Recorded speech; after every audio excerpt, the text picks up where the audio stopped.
Yes.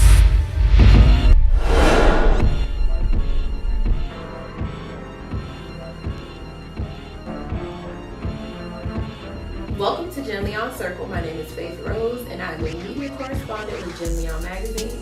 Today, I'm with an amazing, amazing woman. You are a philanthropist, you're a CEO, you are an advocate for women in business, and you're also a wonderful woman of God. Yes. I would love to welcome you to Jenleeion Circle. Today, we have with us Miss Nicole Mays Jackson. Yes. And Nicole Mays Jackson. And you are. When I say, I'm going to just let them figure it out in the interview, but I know what I know about you. Okay. So first and foremost, I'd like to get started with, how did you become what you are today? What inspired you to become what you are today? My background of having a passion of always wanting to help others has really been my groundwork to how I am to where I am today. And more so, my faith in God. It has grounded me. It has, put me in a place to where I wouldn't even imagine. Everything that I have done has come in different phases of my life. Mm-hmm. So what you see now is not the Nicole that you would see 2 or 3 years ago. So through all things, through him, everything has just been able to come full circle for me as of right now. So we're basically seeing a Nicole as the evolution occurs. Yes. And it's always still going. Always still going.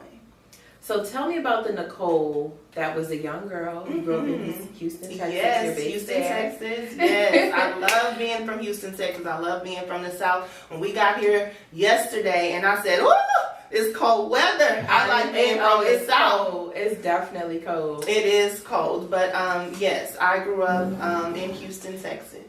All right, let's start with the younger Nicole. Yes. The younger Nicole that may have not fully discovered God, or even maybe discovered Nicole. What was the pivotal moment in your life where you actually stood in your power and said, I am Nicole, I am a child of God, and I'm ready to walk in my purpose? So younger Nicole, I came from a broken family. And going into college, going into social work, people don't understand that social work is a ministry. And finding who I was in social work, in my lane, and who I was as a person kind of pivoted me to become the woman I am in God in ministry.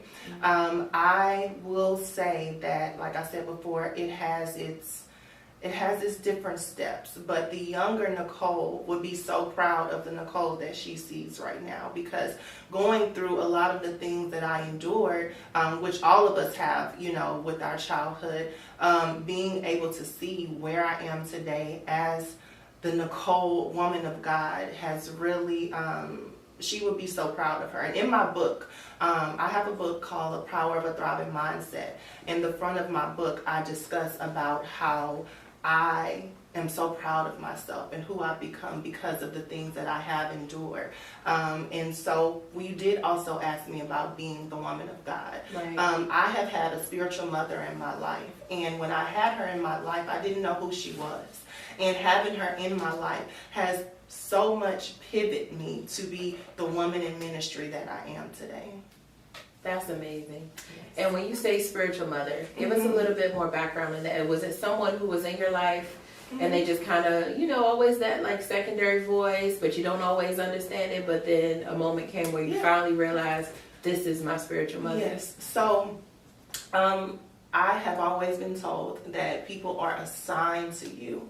God always placed people in your life to be assigned to you. And so I just happened to be at work one day, and being able to have someone who doesn't know everything about you at that time comes to you and tell you a prophecy from God. It is something that I will never forget. It's a day I'll never forget, and that was my first time meeting her, and ever since then the history has been written. So and when you say spiritual mother, it's your covering. It's someone who's protecting you spiritually, emotionally, but more so spiritually, but being the holistic person of who that covering is, because when they see something in you that God sees, they want to be that pusher to be able to push you where you need to go. And in ministry, you always need covering so that you can know that you're making sound decisions and correct decisions in life.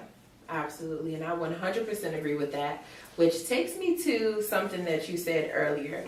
When you say you came from a broken home, you also are the first African-American female. Yes, I am. And Thank you. The youngest Yes. to own a foster care, adoption agency, and home and community-based service agency. Wow. Yes.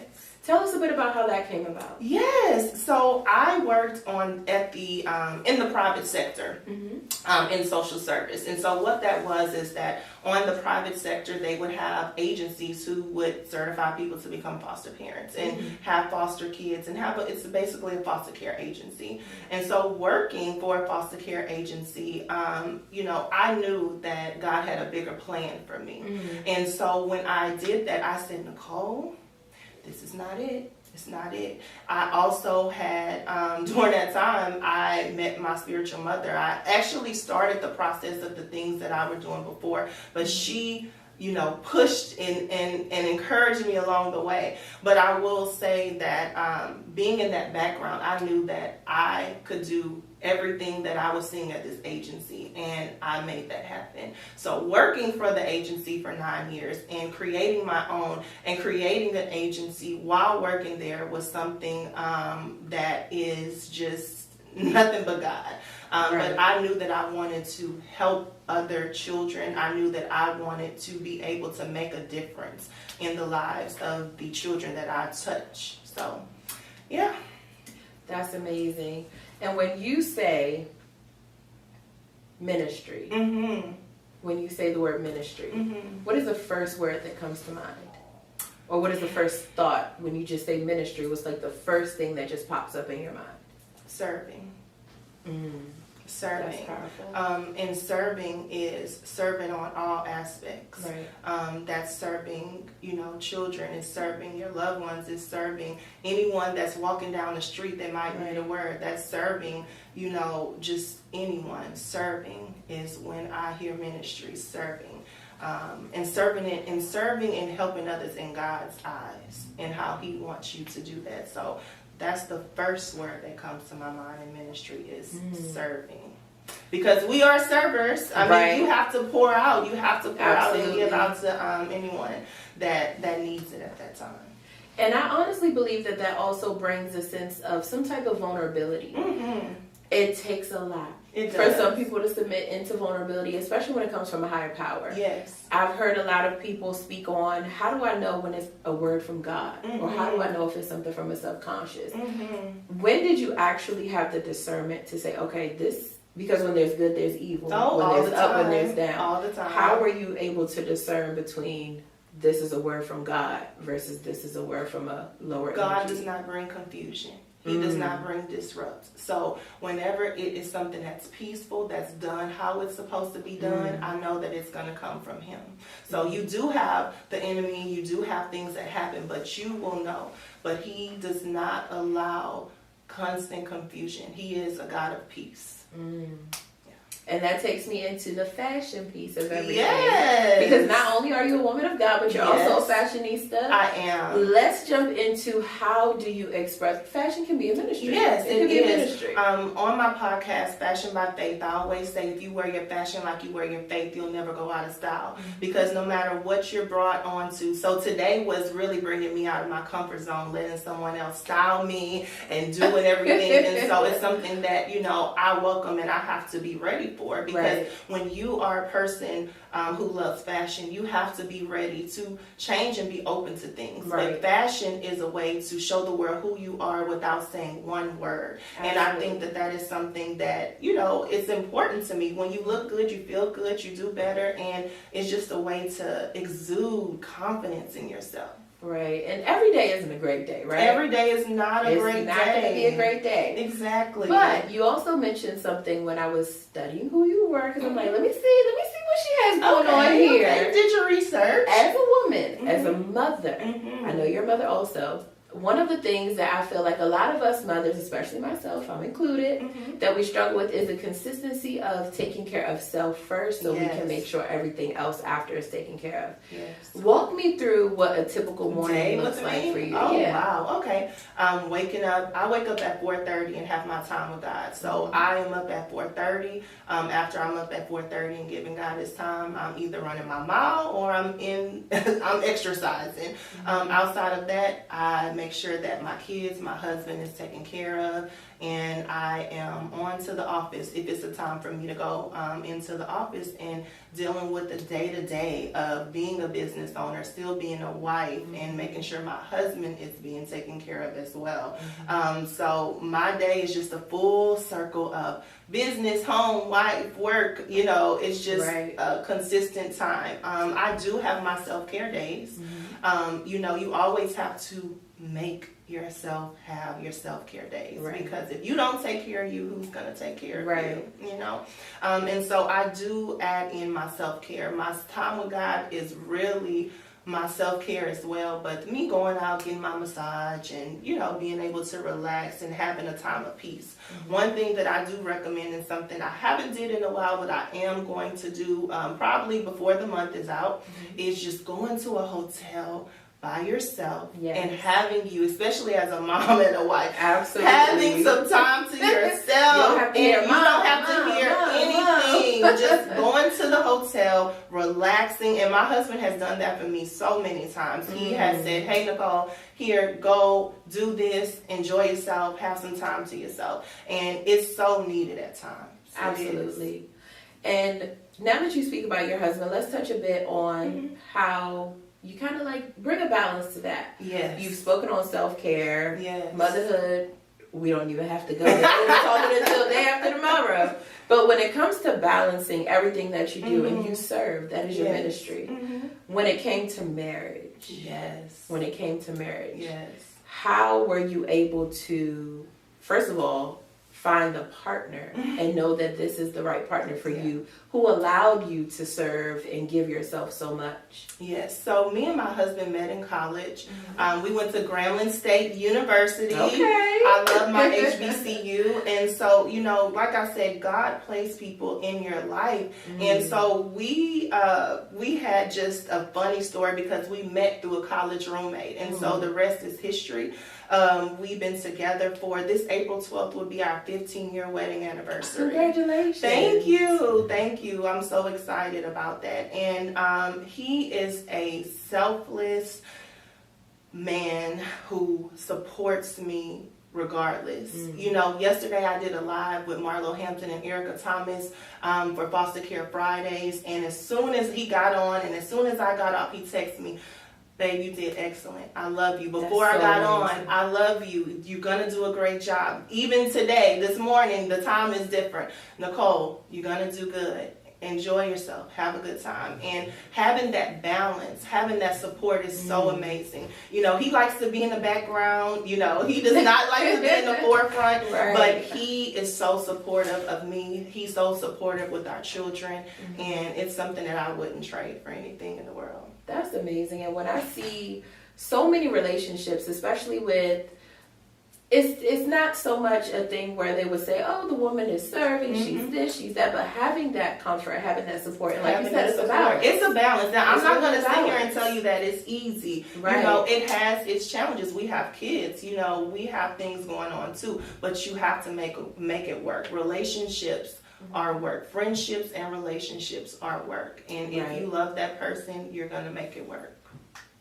When I say, this is like feeding my entire soul right now. Thank you. You are one of the women who, for some strange reason, the moment I looked you up, I said, there's something here. So what I like to do is, I like to pick a little bit at your brain. So I'm going to go a little bit off the track here. Okay. When it comes to Nicole, we love to say, you have to heal, you have to find God. Some of us have a difficult time. We do. Finding that voice in God, or even just hearing it, right? So let's take it back to the younger Nicole again.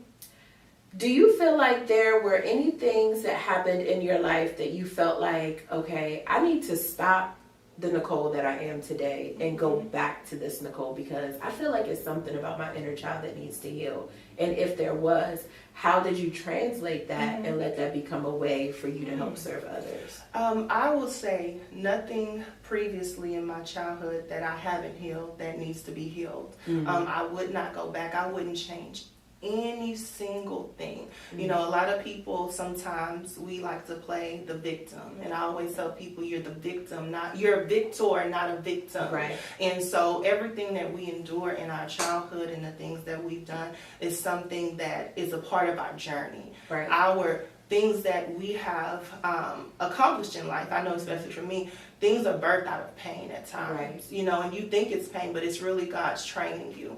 And so it's nothing that I would do to go back to that old Nicole, because I'm continuously growing and growing and growing, and I would not, and it's nothing that I would change either.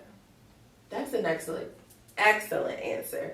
When I tell you, it's so many things now on social media. Yes, you know, it is. You can get poured into correctly, you can get poured into incorrectly. But when I hear you speak on that, it also makes me reflect and think about myself as a woman, as a mother, as an aspiring business owner. Just doing everything that I'm doing today. You're doing everything that God has called you to do. You are being here in this interview with you is, I can just tell that, you know, everything that you're working on and that you're planning on, that He is going to allow it to happen in His time. Here we go. Y'all gonna make me cry here today. He's gonna allow it to happen in His time. And I don't know what you spoke with my godmom. That's just, I don't know. I'm just telling you. Here y'all go. Y'all getting me started. But it's really much so needed. And I really appreciate everything that you're saying right now, because sometimes you do.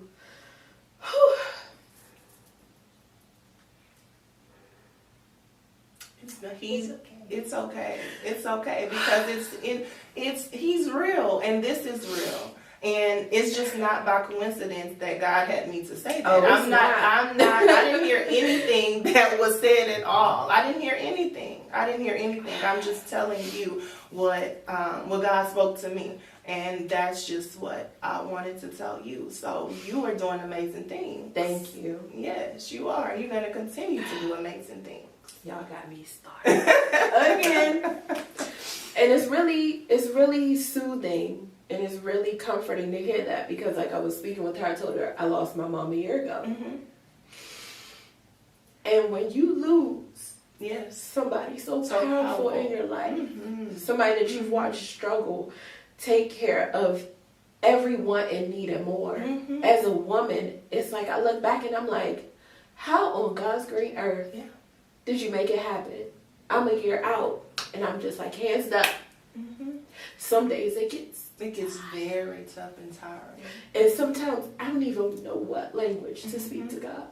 So when I meet people like you, and I see and I hear your story, and I come in and I show up, I'm like, that's enough. Yes. It's really enough. And I give myself that grace. And you have to give yourself that grace. And you can't be hard on yourself, because you're doing what He has called you to do. It's just in His timing. That's all that it is. And healing from a parent is something that is so hard. It really is. And it's nothing that I could tell you to replace it. Only God could fill that void. It's nothing that anyone can tell you. Anyone. And you know what's crazy?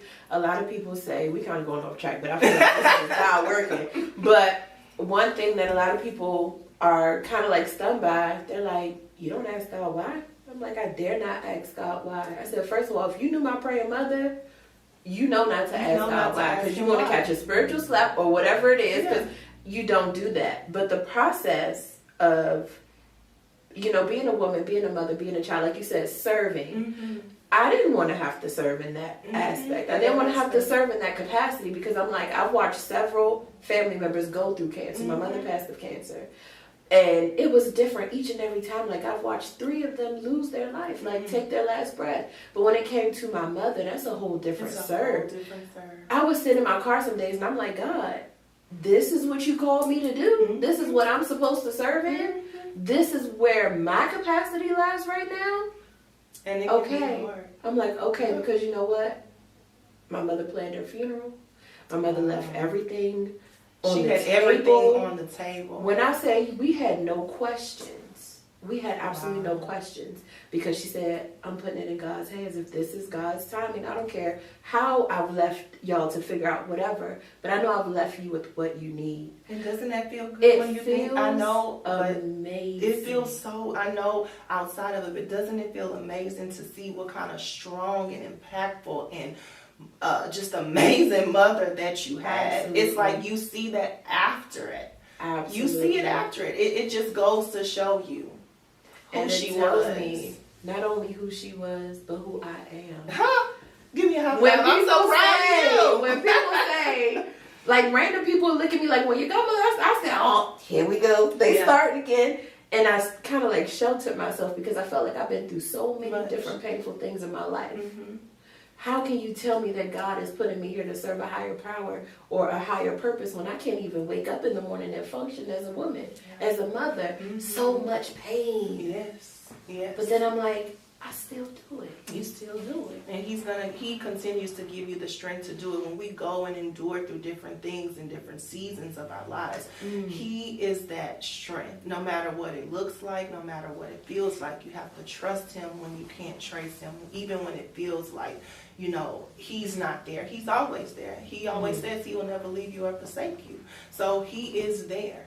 He is there, and I'm very proud of you, and thank you for sharing that moment with me, because that's a very vulnerable. Some things in here. I don't know what happened. It's a very vulnerable, topic, and I just thank you for even allowing God to move, and for you to even share everything that you shared with me.